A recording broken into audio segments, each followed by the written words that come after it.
I'm here today. Welcome to this live video series with Nedra Tawwab. My name is Alicia Munoz. I'm a senior writer at Psychotherapy Networker. Nedra is a relationship and boundary expert. She's the best-selling author of the book Set Boundaries, Find Peace. She's also an Instagram influencer, and her new book, Drama Free, A Guide to Managing Unhealthy Family Relationships, is set to release very soon, if it hasn't already. Has that released yet, Nedra? No, it's out on February 28th. Okay, wow, very soon. And if you're listening, feel free to leave us a comment, let us know where you're joining from. Today we have an exclusive offer, a handout on 6 types of boundaries. And we're also letting people visit the link and get a free PDF download of Nedra's article from our latest issue of Psychotherapy Networker magazine. So just visit the link on the screen or scan the QR code if you're interested in getting those things. So I'm going to hand the mic over to you, Nedra, and just start us off with a question about boundaries. Why do you think that boundaries are so challenging for us as human beings? It's tough having difficult conversations.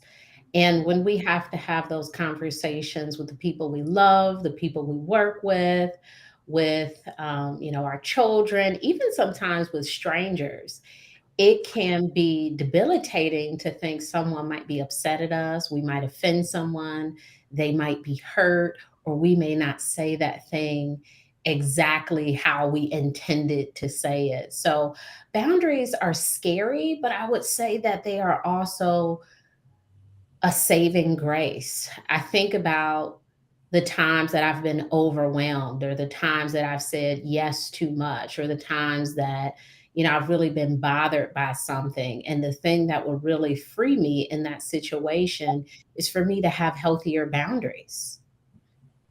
That's really interesting. I am hearing that on the one hand, you're saying they're really scary for people, and on the other hand, they're a saving grace. And, it's almost like there's a very fine line that we walk when we set boundaries or try to set boundaries, in the sense that, there's something that we're risking, and there's also something that we stand to gain.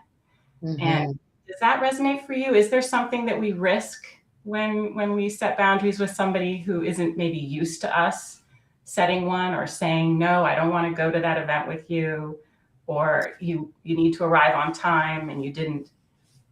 Yeah, boundaries can be life changing in a relationship. Sometimes when we set boundaries with certain people, they'll stop talking to us for a few days. They'll start acting passive aggressively. They will start showing favoritism towards another person. They'll, maybe cut us off. I've certainly set boundaries and it hasn't always gone well, but I would say the majority of the time where a boundary has been set, it's been fine. There are those times when we set the boundary and we're like, oh my gosh, that was not good. But it's really it's not about our boundaries. Sometimes it's about the person's unwillingness to meet our boundaries. Mm-hmm. I get that. And also, from what you're saying, I'm sort of hearing, and this has been my experience as well, that often it's not the actual setting of the boundary that's so risky or dangerous. It's my own fear. So it's my own resistance. It's my own, overthinking about what will happen, what will they say, how will they react, will they stop liking me, will I continue to fit in with this person or this group of people. So, it sounds like part of setting boundaries is really about managing our own anxieties about speaking up for our own needs. Is that? Absolutely. It's managing our part of what we can control, and that is talking ourselves through the process. That is nurturing ourselves after we say something really difficult. It is also taking care of our needs. I think about therapists and how, many of us struggle with maybe saying no to clients, not taking any more clients or going over in our time with them. Sometimes it's oh, I don't want to, stop them in the middle of this thing, or, oh, I want to be able to help everyone, or, oh, and it's like, well, the next client that you have is actually being impacted by your unwillingness to place this boundary and to say, hey, we're over time, we have to wrap it up. And so the client is benefiting, but the other client is actually impacted in a negative way. So sometimes in our avoidance of the boundary, we're impacting other people, and we're certainly impacting ourselves when we avoid setting the boundary, when we say yes to things and we really can't do them, or when we allow people into our space and we're really uncomfortable with it. Like, we have a response to it, and it starts to impact those relationships because we didn't want to say the hard thing. Yeah. So you're saying that, at least particularly with therapists, or one thing therapists struggle with is that we will think that we're taking care of people by saying yes, for example, to clients that we may not, want to take or be able to take because our caseload is already, too big. But also sometimes we'll extend our sessions beyond our session time, thinking, well, I can't end the session here. That would be insensitive, or, they're crying, or this is an important moment. And that in taking care of people, in quotes, we're actually potentially, disadvantaging other clients and also ourselves. And that really, I think, is an issue with therapists, because we are, we want to be helpful. We want to be nice. We want to be kind. We want to be supportive. And, not being able to do the hard thing in those moments, saying no or ending a session, really does have an impact. Is that something that you have ever struggled with or still struggle with as a therapist? Absolutely. I've struggled with taking on too many clients. A few years ago, I think I was saying I have a private practice, a group practice. So I think I was seeing somewhere in the 30s, and I was, 30 something clients a week. And my colleague, she would be like, how do you do this? I'm like, I don't know. I don't know. And I was just taking more because I thought, oh my gosh, my clients are referring, because I was not taking clients publicly, but my clients were referring people. And I just felt like, oh, well, they heard about me. They have to see me. And I continued to do it. And it got to a point where the clients that I already had, my existing clients, couldn't even make appointments because I was so booked up with these new clients. And I was like, by not setting this boundary, I'm actually doing a disservice to the people who've been seeing me for years. They can't even come weekly. They can't even come bi-weekly because now I have no availability. So that shifted my thinking toward, I can't take any new clients because I need to have space for the people I'm already committed to. And so now I haven't taken any new clients in a few years. And that is my reason. Now I'm writing and I'm doing all these other things. And I want to honor my commitment to the people I'm already seeing. I want them to be able to have regular therapy appointments.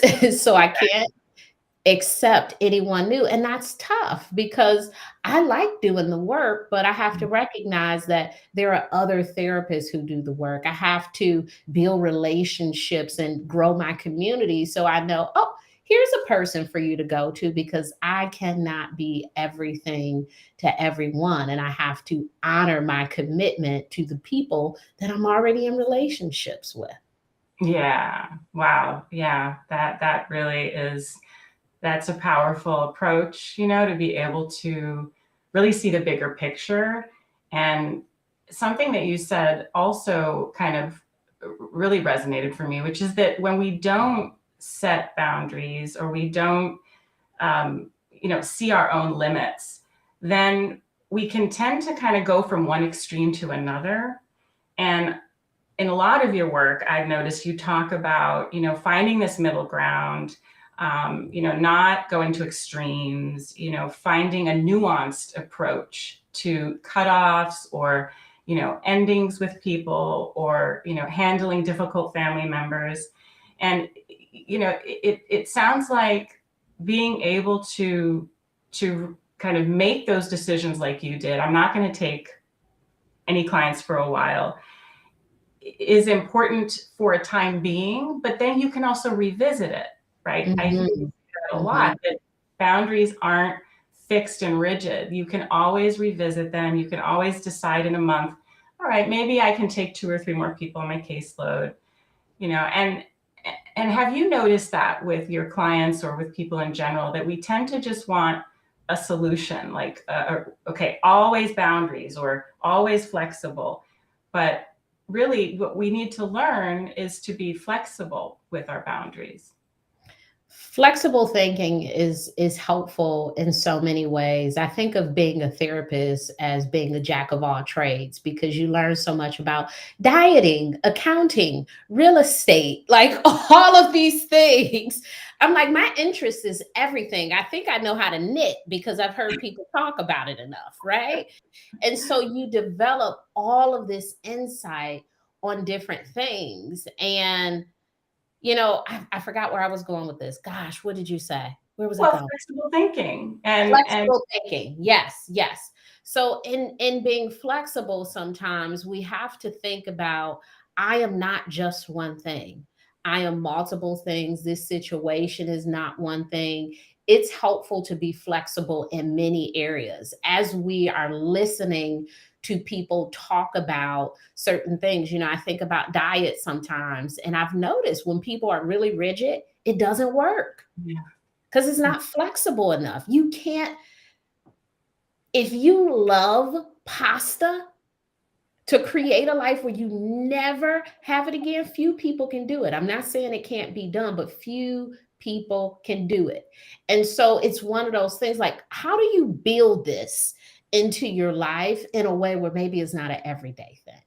Right. How do you become more flexible with your pasta eating? Not every day, but maybe some days. And I think of that with boundaries. I think of that with many of the things that we learn about people. It's wonderful to do it this one way, but do we need to do it this way all the time, every time? Does the rule need to apply to everyone? I have a rule of no shoes in my house. I don't have to tell everyone that. Right. Some people come in your house and they just take their shoes off. There are others, I'm like, hey, can you remove your shoes? So it's when we have parties, I let people wear shoes in the house because I don't want to be like, take your shoes off, take your shoes off. I'm like, I am committed to washing my floors when you leave. I will sweep and I will mop when you leave. But if you're coming for a little private visit, please take your shoes off. So it's flexible. It's not always every time, because there are situations that might demand that we do this thing, and there are other things where we can really open up the world of possibility when we think about a plethora of options. And so often we get focused on the one thing, and it disrupts our ability to have a fuller life. Yes, very true. And that reminds me of, in our interview, we asked you, what you think the field of psychotherapy needs to focus on, what therapists need to focus on to really better support their clients. And you said that you think that we really need to help people handle discomfort, learn to handle discomfort. And for me, what you're saying about flexibility connects with that, because I think that having kind of black and white thinking, or like rigid points of view, or thinking there's a right and a wrong way to do things, you never wear shoes in the house, or you always, wear shoes in the house, it really can temporarily reduce your anxiety, but it can affect your relationships, Mhm. because if you're not able to tolerate, as you do, some discomfort when people are, at a party in your house or hanging out and they've got their shoes on, then you start to kind of disconnect or become rigid. Mhm. So from your perspective, why do you think it is that as therapists, one of our main jobs is really helping people learn to tolerate discomfort more. On Instagram today, I put a post in my story that said, let people be sad, let people be angry, let people grieve, let people feel whatever they need to. It's not only our inability to process or sit with our own emotions, we can't even watch other people do it. It's like you're crying, stop, get some tissue, clean it up. And really it's unhelpful in both ways. It's a reflection of what we are unwilling to do in our own lives. A person who is saying, okay, you need to stop crying, they are talking about themselves. That's how they speak to themselves. And it's our job to sometimes let people know, oh, this is how they speak to themselves. Please let me be sad. Please let me be angry. This was a terrible day for me and I want to go out mad. Like I just want to be mad about this. That discomfort of just feeling. I am constantly shocked at how quickly we try to move to forgiveness. We try to move towards reconciling. We try to move towards, I shouldn't feel this way about it. We're trying to be compassionate to someone who victimized us. Oh, they broke in my car, but they really needed my radio. It's like, what? It's like, what crime was committed? And you're instantly, it's not even like we're giving ourselves time to sit with our feelings. And we're certainly not giving our window of, allowing other people is even shorter. And we have a lot of, guilt around what we feel. We feel bad for feeling. I shouldn't be upset. This shouldn't make me sad. I should be happy to see my whoever. I should, really love parenting. I should, we should on ourselves. We tell ourselves how to feel. We tell other people how to feel. We are completely uncomfortable with the plethora of feelings that human beings experience. The more that therapists can help their clients by calling them out and say, oh, you changed the subject so quickly. How did we start talking about Atlanta Housewives? How did we? Oh, I like Potomac too, but whoa, how did we start talking about this? Because I heard you saying, because we notice it. I notice when my clients completely change the topic. And not that we have to talk about it, but I will just say to them, I noticed you changed the topic when we started talking about this. Is this a reflection of you not being ready to go deeper? And some clients will say, yes. Okay, we'll go on. I just want you to acknowledge that I see you. Yeah. I see what you're doing. And it's okay. Now we can go back and we can talk about all of the great shows on Apple TV. But I just want you to notice that you're not hiding that from me. But in normal conversation, people are able to do that. And, no one notices, your hand gesture when you're uncomfortable talking about something, or no one really calls you out on, oh gosh, your mood just shifted when you brought up this person. But as therapists, it is our job to do that. It's our job to notice that discomfort and to be willing to help someone through it. But we must first deal with our own tolerance around observing discomfort. I've had clients who have grieved the loss of parents and these sort of things. And the whole session is them crying and me just sitting there. And, I had one client, she said, every week you just let me come here and cry. And I'm like, that's what you need to do. I said, you cry this much outside of this space? I try not to. I want you to try to when you come here. I don't mind staring at your forehead. It's lovely. Yeah. For those of you who are just joining us here today, we are talking with Nedra Tawwab about boundaries. If you'd like an exclusive handout on 6 types of boundaries, if you'd like to read her article in the latest issue of Psychotherapy Networker, she's also on our cover. Feel free to visit the link on the screen or scan the QR code. Nedra, your new book, it doesn't have boundaries in the title. It has drama in the title. And it promises to be a really amazing book that is going to help a lot of people. And I'm wondering, how do you define drama? So what is drama in family relationships? And also, how does it harm relationships? I define drama as trauma, discomfort, frequent arguing, past, issues in the relation, current issues around lifestyle, political views, so many different things. Drama is chaos.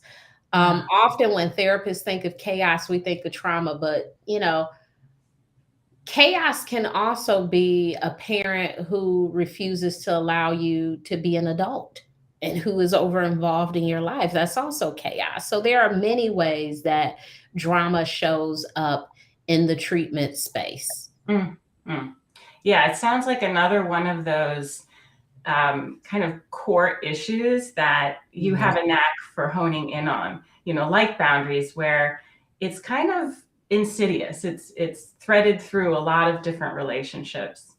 And, so with drama and family relationships, is that the kind of thing how will people benefit from your book? Are they going to help? Is it going to help them to see patterns in their family relationships and the ways that they're contributing to those?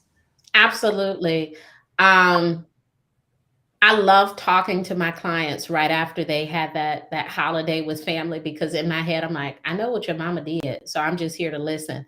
So it's like, how was Thanksgiving? It's like, oh, your mother was being your mother. Oh, your sister, she was your sister again. She did the same stuff. And clients are like shocked, or they're processing it, or they're trying to change the person. And so our job is to move them towards acceptance. What can you do differently, perhaps the next holiday? What do you want to do differently in terms of how you respond? Is there a different way you can, maybe reframe this behavior? Is this a behavior that's safe for you? I think with client work, there's so much repetitive nature in our relationships, and therapists see how the relationship with the family bleeds into the relationship with a partner or with friends. It is this pattern that never stops until we acknowledge it and we start to address it. So the book certainly highlights, this is potentially what the issue is. This is how it's bleeding into, your relationships with other people, your work life, your lifestyle, your mental health sometimes. And here are some ideas around how to change you. It's not about changing your family. None of the book is about, okay, we're going to take your mom and we're going to do this to her. No, here's a conversation you might want to have. Here are things that, you might want to think about when they come visit, but it's certainly not, I'm here to help you change other people. It is, I am here to help you change the way you function in your unhealthy family relationships. Beautiful. So again, you're sort of helping people to empower themselves by taking accountability for the things that they do have control over, rather than kind of spinning their wheels, trying to change things that they really don't have control over, which is, other people in their life. Absolutely. So as we wrap up today, just wondering if you have anything to say, or any advice or words of encouragement to people who are kind of just starting to look at the function of boundaries in their life, and setting boundaries with people who often break down their boundaries. We have to support them, because it is a practice to get to a space of healthier boundaries. And some of our clients are starting at ground zero. And so what we see as the ultimate goal of, saying this exact thing to a person, they start very small. And it might be them being able to advocate with a stranger and then advocating, in this bigger relationship. But we have to be patient in the process as well. And I know sometimes we get burnt out because our clients aren't changing fast enough or in the way that we hope that they would by this time. And so we have to think about the actual person in front of us. And perhaps a huge part of their work is just being with us. And it may take them years to get to the point of actual change. I've had some clients where, I've been seeing them for years. And, maybe just last year I heard them say, I told so and so, I'm like, oh, finally, it's only been 8 years. So, clients will apologize. Oh, I'm so tired of, talking about this issue. And I'm like, I'm here to listen. Now, if you was my friend, I don't want to listen to it this many times. But since you're my client, I have a little room in my heart for you. So, a part of our work is just really being patient with them as they're learning to advocate, because it started so early with many of us being talked out of our boundaries. Being able to, have boundaries is so new, and it will take time, and we have to be really patient with our clients. Thank you so much for sharing your expertise with us today, Nedra, just for being here and being you. Really appreciate it. You're welcome. Thank you. Bye, everyone.